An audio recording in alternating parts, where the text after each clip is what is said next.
سورہ تحریم کی آیت مبارکہ لما تحرم ما احل اللہ لک۔ اس آیت مبارکہ کے ضمن میں ایک اور بہت ہی اہم موضوع اور ایک حساس موضوع وہ یہ بیان کیا جاتا ہے کہ جس انسان کی جتنی زیادہ ذمہ داریاں ہوتی ہیں یا وہ جتنی زیادہ بڑے عہدے کے اوپر فائز ہوتا ہے تو اس کی مصروفیات بھی اتنی ہی زیادہ ہوتی ہیں۔ ایک وزیر اعظم کی، چیف منسٹر کی یا جنرل کی کتنی زیادہ مصروفیات ہوتی کیونکہ ان کا عہدہ، ان کی ذمہ داری جو ہے وہ بہت زیادہ ہوتی ہے۔ اسی طریقے سے ہم یہ دیکھتے ہیں کہ ان لوگوں کے گھروں میں بھی یہ مسائل ہوتے ہیں جو بڑے عہدوں کے اوپر ہوتے ہیں کہ یہ باہر کی ذمہ داریاں تو اچھی نبھاتے ہیں مگر یہ اپنے گھروں کو جو ہے وہ ٹائم نہیں دے پاتے ہیں۔ یہ عموماً جو ہے ہمارے گھروں کا مسئلہ ہو چکا ہے کہ ہم باہر کی زندگی میں مصروف ہیں، ہم اپنے گھروں کو ٹائم نہیں دے پا رہے ہیں۔ آپ علیہ السلام کی جب مبارک زندگی کو دیکھا جاتا ہے تو کیا آپ سے بڑا بھی کسی کا کوئی مقصد تھا؟ کہ کہا جا رہا ہے کہ نبی یہ قرآن اگر پہاڑوں کے اوپر نازل کیا جاتا تو وہ ریزہ ریزہ ہو جاتے۔ جس قرآن کو پہاڑ متحمل نہیں ہے، وہ اس کا بوجھ اٹھانے کے لیے تیار نہیں ہے، نبی علیہ السلام کے قلب مبارک نے براہ راست اس قرآن کا بوجھ اٹھایا ہے، پھر اس کو تمام دنیا تک پہنچانا ہے۔ اللہ تعالیٰ خود فرماتے ہیں اِنَّا سَنُلْقِي عَلَيْكَ قَوْلًا ثَقِيلًا، ہم آپ کے اوپر ایک بہت بھاری بات جو ہے وہ ڈالنے والے ہیں۔ پھر ہم دیکھتے ہیں کہ نبی علیہ السلام کی مکی زندگی ہے تو آپ کا باہر کے لوگوں کے ساتھ سامنا ہے، مخالفت ہے، دشمنی ہے، اپنوں کی بے وفائیاں ہیں۔ مدینہ شریف میں آتے ہیں تو وہاں پہ ایک کے بعد ایک جنگیں لڑنی پڑتی ہیں، فاقہ ہے، بھوک ہے۔ آپ علیہ السلام کی عمر مبارک بھی بڑھتی جا رہی ہے اور آپ کے موسٹلی نکاح جو ہیں وہ 50 سال کی عمر کے بعد ہوئے ہیں، لہٰذا آپ کی ازواج بھی بڑھتی جا رہی ہیں، ان کی ذمہ داریاں بھی بڑھتی جا رہی ہیں اور ان کے تقاضے جو ہیں وہ بھی بڑھتے جا رہے ہیں۔ آپ مسجد کے امام بھی ہیں اور امام اپنے ہر مقتدی کے ساتھ جو ہے وہ کنسرن ہوتا ہے۔ آپ علیہ السلام صحابہ کرام کی تربیت بھی کر رہے ہیں اور آپ نے جو ہے پوری دنیا تک جو ہے اس پیغام کو پہنچانا بھی ہے، تو آپ کے انٹرنیشنل لیول کے تعلقات بھی ہیں۔ آپ بادشاہوں کو خطوط لکھتے ہیں اور ان کو دین کی طرف دعوت دیتے ہیں۔ یہ تو میں بہت مختصر کہہ رہی ہوں، نبی علیہ السلام کی شخصیت کی تو بہت زیادہ جہات ہیں، یعنی کہ ہر میدان میں، ہر جگہ ہمیں نبی علیہ السلام کی ایک ایکٹیو شخصیت جو ہے وہ نظر آتی ہے۔ کیا اس کے باوجود بھی کہ نبی علیہ السلام کے گھروں میں یہ مسئلہ تھا کہ نبی علیہ السلام وقت نہیں دے پاتے تھے، مینج نہیں کر پاتے تھے، یا وہ اپنے باہر کا پریشر جو ہے وہ اپنے گھر میں لے کر آتے تھے؟ تو ازواج فرماتی ہیں کہ نبی علیہ السلام گھر میں انتہائی مسکرانے والے تھے۔ باہر آپ علیہ السلام فکر مند ہوتے تھے، غمگین ہوتے تھے کیونکہ باہر کے معاملات ہوتے تھے، مگر گھر میں آپ بہت مسکرانے والے ہوتے تھے۔ ہمارے مردوں کا حساب تھوڑا سا الٹا ہوتا ہے، وہ باہر بہت مسکرانے والے ہوتے ہیں، گھر کے اندر وہ بہت ٹینشن میں ہوتے ہیں۔ پھر ان تمام ذمہ داریوں کے بعد جو ہے ہم واقع افق بھی دیکھتے ہیں کہ جس میں آپ علیہ السلام کو شدید نفسیاتی اور جذباتی جو ہے وہ دکھ ملتا ہے منافقین کی طرف سے، اور پھر گھریلو سطح کے اوپر اس طرح کے واقعات جو کہ سورہ تحریم میں بیان کیا جا رہا ہے، اس طرح کے واقعات کو بھی آپ علیہ السلام نے ڈیل کرنا ہوتا ہے۔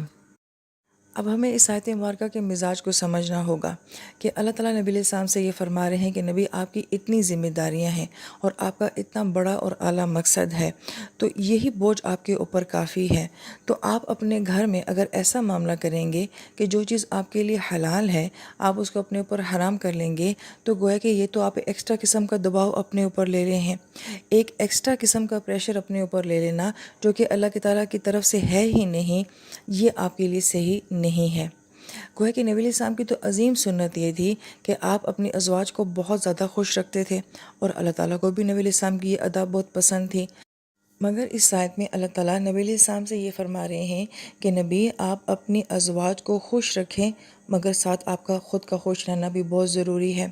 آپ ان کو خوش کرنے کے لیے اپنے آپ کو کسی بھی قسم کی مشکل میں مت ڈالیں، لہٰذا جو چیزیں حلال ہیں اور جو چیزیں جائز ہیں ان طریقوں سے اپنی ازواج کو خوش رکھیں اور ان طریقوں سے ان کو خوش کرنے کی کوشش نہ کریں جس سے آپ خود خوش نہ ہوں اور جس سے آپ خود کسی مشکل میں پڑ جائیں۔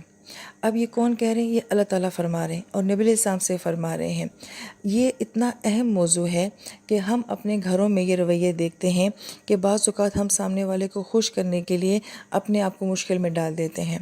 اور پھر سامنے والے کو خوش کرتے کرتے ہم ایسی قربانیاں دے دیتے ہیں کہ جو کہ ہمارے لیے حلال اور جائز نہیں بھی ہوتی ہیں، ہم بھی اپنے اوپر ایکسٹرا پریشر لے لیتے ہیں یہاں پہ ہمیں اپنے دین کی خوبصورتی نظر آتی ہے کہ اسلام اتنا کیجول دین ہے، اتنا عین فطرت کے مطابق دین ہے۔ یہ ہمیں حقیقت کی دنیا کے ساتھ جوڑتا ہے، ہمیں خیالوں کی دنیا سے باہر نکالتا ہے کہ ہم جب اس طرح کا رویہ اختیار کریں گے کہ کسی کو خوش کرنے کے لیے خود کو ناخوش کریں گے، اور کسی کو خوش کرنے کے لیے جب ہم خود کو مشکل میں ڈالیں گے تو وہ انسان زیادہ عرصے تک نہیں چل سکتا ہے، فزیکلی بھی نہیں چل سکتا، جذباتی لحاظ سے بھی نہیں چل سکتا، اور وہ نفسیاتی لحاظ سے بھی نہیں چل سکتا ایون، کیونکہ انسان کی فطرت میں یہ بات ہے کہ وہ اپنے لیے بھی آسانیاں چاہتا ہے، خود کو بھی خوش رکھنا چاہتا ہے، اور اس کے ساتھ وہ دوسروں کو بھی خوش رکھنا چاہتا ہے۔ لیکن جب یہ معاملہ ون سائیڈڈ ہو جاتا ہے تو پھر ایک وقت ایسا آتا ہے کہ انسان کی بس ہو جاتی ہے، پھر ہم یہ کہتے ہیں کہ ہم نے آپ کے لیے اتنا کچھ کیا، آپ نے سراہا نہیں، آپ نے کبھی کہا نہیں، آپ نے کبھی نام نہیں لیا، یا پھر یہ کہ اگر ہم بول نہ پائیں تو وہ چیزیں اندر دبتے دبتے جو ہیں وہ ہمارے لیے روحانی بیماریوں کا بھی باعث بنتی ہیں اور جسمانی بیماریوں کا بھی باعث بنتی ہیں، اور ایک وقت ایسا آتا ہے کہ انسان یہ کہتا ہے کہ اب میری بس ہو گئی ہے، اب میں تھک گیا ہوں، اب مجھ سے مزید یہ باتیں نہیں نبھائی جاتی ہیں۔ لہٰذا یہ بات فطرت کے خلاف تھی، تو اللہ تعالیٰ اپنے نبی کو بھی جو ہے وہ اس بات سے منع کر رہے ہیں۔ حالانکہ نبی علیہ السلام کے لیے کوئی بھی کام کرنا، جیسے ہماری ایک عام انسانی سطح ہے، آپ علیہ السلام کا تو معیار ہی بہت اعلیٰ تھا، آپ یہ چیز کر سکتے تھے، نبھا سکتے تھے، آپ کی زندگی تو قربانیوں سے بھری پڑی ہے، مگر اس معاملے میں اللہ تعالیٰ بھی نبی علیہ السلام سے کیا فرما رہے ہیں کہ نبی نہیں، اپنی ازواج کو خوش کرنے کا یہ کوئی مناسب طریقہ نہیں ہے۔ لہٰذا سب سے بہترین رویہ کیا ہے کہ ہم خود بھی خوش رہیں اور پھر ہمارے ساتھ دوسرے بھی خوش رہیں۔ یہ رویہ کسی طور پہ بھی فطرت کے مطابق نہیں ہے کہ ہم دوسروں کو خوش کرتے رہیں اور خود خوش نہ رہیں۔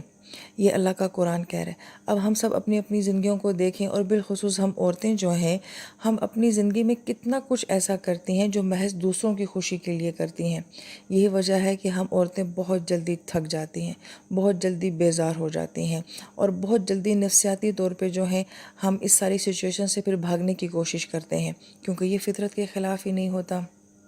اور ہم اس کو کیا سمجھ رہے ہوتے ہیں؟ صبر سمجھ رہے ہوتے ہیں۔ نیک پروین کا کنسیپٹ جو کہ ہمارے معاشرے میں قرآن نہیں دیتا، ایکچولی یہ ہمارے معاشرے نے ہمیں دیا ہوا ہے۔ ہم سمجھ رہے ہوتے ہیں کہ ہم بہت نیک عورت ہیں، صابر شاکر عورت ہیں، لہٰذا ہم یہ نظام چلا رہے ہیں، جبکہ حقیقت یہ ہے کہ ہم اندر سے گھٹ رہے ہوتے ہیں، ہم اندر سے مر رہے ہوتے ہیں، نہ ہم اچھے طریقے سے جی رہے ہوتے ہیں اور نہ ہی ہم مر پا رہے ہوتے ہیں۔ لہٰذا اہل علم یہ فرماتے ہیں کہ آپ جتنا زیادہ خود خوش رہیں گے، خود ریلیکس رہیں گے، اتنا ہی آپ دوسروں کو بھی خوش رکھیں گے اور ان کو بھی سکون دیں گے۔ مگر جس خوشی اور سکون کے پیچھے وہ انسان جو ہے وہ خود اندر سے مر رہا ہو، گھٹ رہا ہو اور آنسو ہوں، تو وہ خوشی کتنی ایک پائیدار ہوگی، اور وہ سامنے والے کو کتنا ایک نفع دے سکے گی۔ لہٰذا اس خوبصورت قرآن کو سننے کے بعد ہم آج سے یہ کوشش کریں کہ ہم اپنے اوپر سے جو ہے یہ اضافی بوجھ اتاریں گے۔ وہ ذمہ داریاں جو ہماری ذمہ داریاں نہیں ہیں، ہم ان کو فرض سمجھ کے کر رہے ہیں، ان فرضوں سے ہم اپنی جان چھڑائیں گے اور اپنے آپ کو خوش رکھنے کی کوشش کریں گے انشاءاللہ، کیونکہ جتنا ہم خوش رہیں گے اتنا ہی زیادہ ہم دوسروں کو زیادہ اچھا خوش رکھ سکیں گے۔ تو اللہ تعالیٰ سے دعا ہے کہ اللہ تعالیٰ ہم سب کو پہلے اپنے آپ کو خوش رکھنے کی توفیق دے انشاءاللہ۔ آمین یا رب العالمین۔